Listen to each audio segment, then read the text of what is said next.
ഇതാരൊക്കെ കുറച്ച് നായല്ല കണ്ടിട്ട്. ചേച്ചിയുടെ കല്യാണമായിരുന്നു ആശാനെ, അതിന്റെ തിരക്കിലായിരുന്നു. എന്റെ അമ്മൂമ്മ ഡെഡായിട്ട് 16 വരെ വെളിയിറങ്ങാൻ പറ്റില്ലായിരുന്നു ആശാനെ. ഇവരാരും ഇല്ലാത്തോണ്ട് പിന്നെ ഞാനും അങ്ങ് മടിച്ച ആശാനെ. 16, 28 കഴിഞ്ഞിട്ട് എല്ലാവരും എത്തിയല്ല.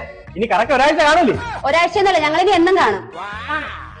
ഞായറാഴ്ച ഒരു ദിവസം അടച്ചിടും, അതിന് സമ്മതിക്കോ? എനിക്ക് എന്തായാലും വണ്ണം കുറച്ചേ പറ്റുള്ളൂ, അതുകൊണ്ട് ഇന്ന് മുതൽ ഞാൻ ഡയറ്റ് ആണ്. എന്നാ നിനക്ക് കൊള്ളാം. എനിക്ക് PCOD ഉണ്ട്, അതെന്തായാലും കുറച്ചേ പറ്റുള്ളൂ. ഇങ്ങനെ വല്ലപ്പോഴും വന്നാ മതി, ഉടനെ പറയും കേട്ടാ. എനിക്ക് അങ്ങനെയൊന്നുമില്ല ആശാനെ, ഇവര് ചെയ്യണതിന്റെ കൂട്ടത്തിൽ വല്ലതും ചെയ്തിട്ട് ഞാനങ്ങ് പോകാം. അയ്യോ മേഡം, അത്രയും ബുദ്ധിമുട്ട് ഇതുവരെ വരണമെന്നില്ല. ഇതെല്ലാം കൂടെ വേണമെങ്കിൽ ഞാൻ വാരിക്കെട്ടി അങ്ങോട്ട് കൊണ്ടുതരാം. അത് ആശാനെ ഒരു ബുദ്ധിമുട്ടാവൂലേ ആശാനെ?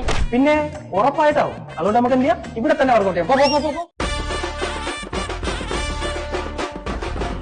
കുറെ നാള് ചെയ്യാതെ ചെയ്തോണ്ടായിരിക്കും ഭയങ്കര ക്ഷീണം അല്ലേടി? ക്ഷീണം മാറ്റാനേ നമുക്ക് ശശിയണ്ണന്റെ ഓരോ വാഴയ്ക്കൊപ്പം പാലും വെള്ളവും കുടിച്ചാലാ. കോടി അവിടുന്ന് ശശിയണ്ണന്റെ കരിഞ്ഞ വാഴയ്ക്ക് ആർക്ക് വേണം? അതിനേക്കാളുവേ നമുക്ക് അമ്മണി അമ്മച്ചിയുടെ നെയ്യപ്പം സർബത്തും കുടിക്കാം. നിനക്കൊക്കെ ലേഖ എളുപ്പുണ്ടാവേ.